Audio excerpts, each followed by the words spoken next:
وعلیکم السلام ورحمۃ اللہ وبرکاتہ۔ صحیح انہوں نے محسوس کیا، کیونکہ جب ایمان اور عقیدہ بتایا جائے تو اس کے مقابلے میں تو ایک عظیم اکثریت ہے، خاص کر یہ مسلمان شرک کے اندر مبتلا ہو گئے۔ جس کو دیکھو اس میں شرک، جس میں دیکھو اس میں بھی شرک ہے۔ تو ظاہری بات ہے ہمارا کام تو شرک کی نشاندہی کرنا ہے نا۔ تو اب سب میں اگر ثابت ہو رہا ہے تو پھر ان کا قصور ہے نا۔ ہمیں بھی افسوس ہوتا ہے کہ بھائی کوئی تو ایک ایسی جماعت ہونی چاہیے تھی جس میں شرک نہ ہو، تاکہ ہم اس کے اندر جا کے شامل ہو جائیں۔ کوئی تو ایک ایسا ملک ہو جہاں کفر نہ ہو، شرک نہ ہو، کوئی اسلامی حکومت ہو، ہم اس کے اندر چلے جائیں۔ تو نظر ہی کوئی نہیں آ رہا ہے، تو کیا کریں؟ پھر ظاہری بات ہے اب دو ہی باتیں ہیں، یا تو شرک اور کفر کرنے والوں کے ساتھ ہاں میں ہاں ملا کے ساتھ چلتے رہو کہ کہیں اکیلے نہ رہ جائیں، تو یا اللہ کے بھروسے کے اوپر اٹھو، اکیلے اٹھو، اور اس کے بعد اللہ تعالیٰ اس ماحول کو بنائے گا اور اللہ تعالیٰ ساتھی دے گا۔ تو کیا ابراہیم علیہ السلام ایک وقت ایسا نہیں تھا کہ اس زمین کے اوپر اکیلے تھے؟ اکیلے اٹھے تھے یا نہیں اٹھے تھے؟ تو اللہ نے مدد کی تھی یا نہیں کی تھی؟ اور پھر بعد میں اسی سنت پر چلتے ہوئے ہر نبی نے، اور بعد میں آخری نبی محمد صلی اللہ علیہ وآلہ وسلم نے اکیلے اٹھے تھے یا نہیں اٹھے تھے؟ یا پہلے اپنے ساتھ کوئی جتھا ملایا تھا اور اس کے بعد توحید کی بات کا آغاز کیا تھا؟ ایسا نہیں، اکیلے توحید کی آواز کو بلند کیا۔ اللہ تعالیٰ نے ساتھی دیے تھے یا نہیں دیے تھے؟ مکہ کے اندر تکلیفیں تو آئی تھیں، جس طرح ایک حدیث کے اندر بھی آتا ہے، نبی علیہ السلام نے فرمایا جب اسلام کا آغاز ہوا، یعنی ہر دور میں آغاز ہوتا ہے، یعنی ہر نبی کا دین اسلام ہے، اور جب یہ بالکل اجنبی بن جاتی ہے دعوت، اس وقت جب اس کی دعوت دی جاتی ہے تو ایسا لگتا ہے کہ اب اس چیز کا آغاز ہوا ہے۔ تو جب یہ آیا تو یہ اجنبی تھا، بالکل اکیلا تھا، اور کوئی اس کی طرف آنے کے لیے تیار نہیں تھا، لیکن پھر آہستہ آہستہ لوگ اس کی طرف آئے، اس کی طرف آنے میں عزت محسوس کی۔ پہلے آنے میں شرم محسوس کرتے ہیں انسان، اللہ یہ کہ کوئی مضبوط ایمان والا ہو، لیکن بعد میں ادھر آنا عزت محسوس کرتے ہیں۔ فرمایا پھر یہ طاقت والا بنا، اور ایک وقت آئے گا پھر یہ اجنبی بن جائے گا، یعنی اس دور کی طرف گویا اشارہ کیا۔ کوئی اس کو ماننے کے لیے تیار نہیں ہوگا، کوئی اس کے ساتھ کھڑا ہونے کے لیے تیار نہیں ہوگا۔ تو مجھے ابھی تک یاد ہے، ایک ہمارے کسی بھائی نے ایک دفعہ کہا کہ ارشد تمہارے ساتھ کھڑا ہوتے ہوئے مجھے شرم آتی ہے۔ تو میں نے کہا کہ میرے ساتھ کھڑا ہونا کوئی بچوں کا کھیل نہیں ہے، شیر کلیجہ چاہیے، پاؤ والا یا چھٹانک والا میرے ساتھ نہیں کھڑا ہو سکتا ہے، شیر کلیجہ چاہیے، شیر کا دل چاہیے میرے ساتھ کھڑا ہونے کے لیے۔ یہ کیوں؟ یہ توحید کی دعوت ہے۔ میں تو بازار میں کھڑا ہو کے توحید کی دعوت دوں گا، ہر جگہ جہاں مجھے موقع اللہ دے گا، بسوں میں، ویگنوں میں، ٹرینوں میں۔ اس سے پہلے یہی انداز اختیار کیا تھا اس دور کے اندر ڈاکٹر مسعود الدین عثمانی رحمۃ اللہ علیہ نے، اکیلے اٹھے تھے۔ کس طرح توحید کی دعوت ہر جگہ پھیلی ہے، کتنی جانیں جہنم کی آگ سے بچی ہیں، اور پھر جن لوگوں نے اس کے اندر پھر شرک کے انجیکشن دیے وہ بھگتیں گے، خود بھگتیں گے، اللہ ان سے نپٹے گا۔ ہمارا کام تو ہے کہ وہ جو کسی نے کہا کہ بہار ہو یا خزاں، لا الہ الا اللہ، جیسا بھی ماحول ہو، جس طرح کے بھی حالات ہوں، یہ دعوت دی جائے گی انشاءاللہ۔ اور ہمیں اللہ کا بہت زیادہ احسان ماننا چاہیے کہ مالک نے ہمارے اوپر یہ رحم کیا ہے، ہمیں اس انداز سے اٹھایا ہے اللہ تعالیٰ نے، اور پھر جم جانے کی توفیق عطا فرمائی ہے۔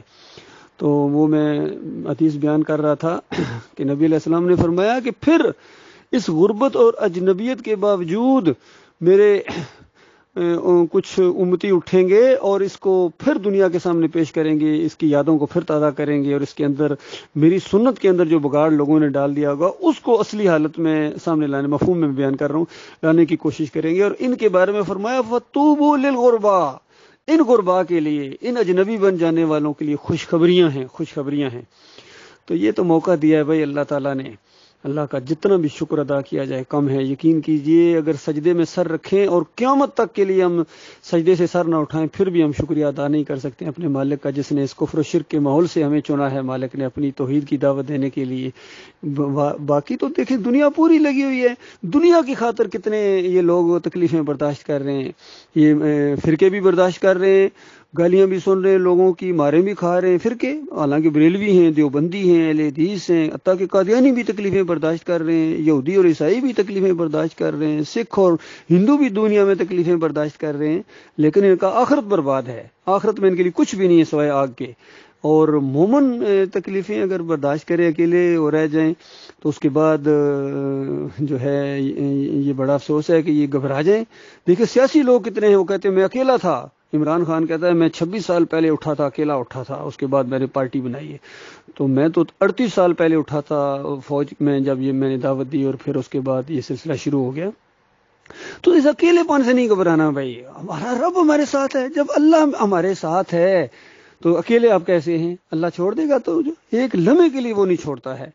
حتیٰ کہ موسیٰ علیہ السلام جب ان کو کہا گیا کہ فرعون کے سامنے جا کے دعوت دو، تو ظاہر بات ہے بشر گھبراتا تو ہے کہ یا اللہ وہ بڑی سختی کرے گا، اور ایک میرے اوپر ان کا ایک وہ الزام بھی ہے. تو اللہ تعالیٰ نے کہا بالکل مت گھبراؤ، میں تم دونوں کے ساتھ ہوں، اور تمہارا بھائی تمہارا سپورٹر میں نے بنایا ہے، اور بالکل جاؤ اور بالکل بے خوف ہو کے جاؤ، بے خوف ہو کے جاؤ، میں سب کچھ دیکھ رہا ہوں، سب کچھ سن رہا ہوں. تو جب تک اس انداز سے یہ دعوت نہیں سامنے آئے گی کہ بالکل کوئی اب کسی کی پرواہ نہیں کرنی ہے، کسی کا روب اور دبدبا اور کوئی لالچ، اور کسی کا یہ بہت بڑا وہ ہے بادشاہ ہے، یا بڑا فوجیں ہیں اس کے پاس، یا بڑی پولیس ہے، رینجرز ہے اس کے پاس، بڑی پارٹیاں ہیں، بڑا جتھا ہے، یہ نہیں ڈرنا ہے. پوری دنیا سامنے آ جائے تو مومن کبھی نہیں ڈرے گا، آنکھوں میں آنکھیں ڈال کے للکارے گا، توحید کی دعوت دے گا. زیادہ سے زیادہ کیا ہوگا؟ مار دیں گے تو ہماری گویا لاٹری نکل آئی. ہمارے رب نے یہ وعدہ کیا ہے کہ تمہارا پہلا خون کا قطرہ زمین پر گرنے سے پہلے میں تمہیں معاف کر کے جنت الفردوس میں پہنچا دوں گا. تو اس کے واقعات بھی اللہ نے قرآن میں بیان کیے ہیں. سورہ یاسین پڑھنے والا یہ کہے کہ میں اکیلا رہ جاؤں گا؟ سورہ یاسین 3 پیغمبر ہیں ایک بستی کے اندر، اکیلا امتی ہے. اور جب اس نے دعوت دی تو اس قوم نے کہا کہ پیغمبروں سے تو بعد میں نپٹیں گے نا، پہلے اس کی خبر لو. اس کو مار دیا، وہاں مار دیا. تو اللہ تعالیٰ کہتا ہے قیل ادخل الجنہ، جنت میں داخل ہو جا. تو اسی وقت جنت میں چلا گیا اور وہاں جا کے کہنے لگا یا لیت قومی یعلمون بما غفر علی ربی وجعلنی من المکرمین. کاش ان لوگوں کو پتہ چل جائے کہ میرے رب نے میرے ساتھ کیا معاملہ کیا ہے، مجھے عزت دار لوگوں میں شامل فرما دیا. تو یہ حال ہے اللہ کے بندو، جب تک اس انداز سے نہیں اٹھو گے تم بالکل اس دعوت کے اوپر، نہ یہ دعوت اٹھا سکتے ہو. تو جمنا تو اور مشکل کام ہے، جماؤ. اور اللہ نے صرف جماؤ کا مطالبہ کیا ہے کہ دیکھو تم میرا نام لے کر اٹھے ہو، اب تم نے گھبرانا نہیں ہے. ان الذین قالوا ربنا اللہ ثم استقاموا تتنزل علیہم الملائکہ. مالک فرماتا ہے جو مجھے اپنا اکیلا معبود مان لیں اور میرے نام کو لے کر اٹھیں، پھر جم جائیں. پوری زندگی اس کے اوپر جمنا ہے. مشکل کام ہے لیکن بدلہ بھی انمول ہے. یقین کیجیے ایسی جنتوں کا وعدہ اللہ نے فرمایا میرے فرشتے جلوس کے جلوس ایسی پروٹوکول کے ساتھ آتے ہیں، جب یہ آخری سانس لیتا ہے تو اس دنیا میں لے کے جاتے ہیں کہ چلو اب ان جنتوں کی طرف جن کا تمہارے مالک نے تم سے وعدہ کیا ہوا تھا، وہ جنتیں تمہارے لیے بے قرار ہیں. یہ نہیں کہ مومنو تم جنت کے لیے جنتیں تمہارے لیے بے قرار ہیں. اندازہ لگائی اس انداز سے. تو یہ معاملہ ہے اللہ کے بندوں. کئی مالک فرماتا ہے مالک نے اپنے نبی کے ذریعے بتایا کہ میرے بندوں کو بتاؤ کل آمنت باللہ ثم استقم، کہ ایک دفعہ جب کہہ دیا اللہ کے اوپر میں ایمان لایا ہوں، میرا مالک ہے، وہ میرا رب ہے، مجھے اکیلا نہیں چھوڑے گا، تو اس کے بعد ثم مستقم، پھر جم جاؤ. جماؤ اصل چیز ہے. ان کے لیے خوشخبریاں میرے پیارے بڑے بڑے آئے ہیں، جمتے نہیں ہیں. ذرا سی آواز چلی مخالفتوں کی، اس کے بعد ممیانا شروع ہو جاتے ہیں، بکری کی طرح اور لومڑی کی طرح چھپنا شروع ہو جاتے ہیں. یہ جام مردوں کا کام ہے. جو مردوں کی رہنمائی کے لیے اللہ نے کتابیں اتاری اور انبیاء کا سلسلہ شروع کیا ہے. اللہ تعالیٰ ایسے لوگوں میں شامل فرمائے. ذرہ برابر دوگلا پن نہیں ہونا چاہیے کہ فلاں کیا کہے گا، فلاں ناراض ہو جائے گا، فلاں کچھ نہ کہے، فلاں دوستیاں ٹوٹ جائیں گی. باڑ میں جائیں ساری چیزیں، ہمارے مالک سے آگے کوئی بھی نہیں ہے، یاد رکھیے. لہذا جو ہمارے مالک کا نہیں ہے وہ ہمارا بھی نہیں ہے. اور کوئی اب کسی کے ساتھ دوستی نہیں ہے، کوئی کسی کے ساتھ کوئی لگاؤ نہیں ہے سوائے اس کے کہ اللہ کا معاملہ ہے. اگر وہ اللہ کا ماننے والا ہے، توحید کا ماننے والا ہے، رد شرک کرنے والا ہے، ہمارے سروں کا تاج ہے، وہ سواری کرے میں رکاب تھاموں. اور اگر میرے مالک کی بات اس کو اچھی نہیں لگتی ہے تو پھر وہ ہمیں اچھا نہیں لگتا ہے. چاہے کوئی ہو، ہمارا بھائی ہو، رشتہ دار ہو، اولاد ہو، ماں باپ ہو، کوئی ہو، وہ ہمارے دل کے اندر جگہ نہیں پا سکتا ہے جب تک ہمارے مالک کی بات اس کے دماغ کے اندر نہیں جاتی ہے، ہمارے مالک کا غلام اور بندہ نہیں بنتا ہے، پھر وہ ہمارا نہیں ہے. تو اللہ تعالیٰ سے دعا ہے مالک یہ انداز اختیار کرنے کی ہمت اور توفیق عطا فرمایا. انشاءاللہ یہ بات بڑھتی جا رہی ہے. بہت زیادہ لوگوں کے ٹیلی فون بھی آتے ہیں، خاص کر ہمارا یوٹیوب چینل بہت زیادہ لوگ سن رہے ہیں، واٹس ایپ کے اندر، اور آن گراؤنڈ بھی یہ دعوت پھیلائی جا رہی ہے لٹریچر کے ذریعے، دعوت اللہ کے ذریعے. تو انشاءاللہ رنگ جہاں بدلے گا بھائی، رنگ جہاں بدلے گا انشاءاللہ.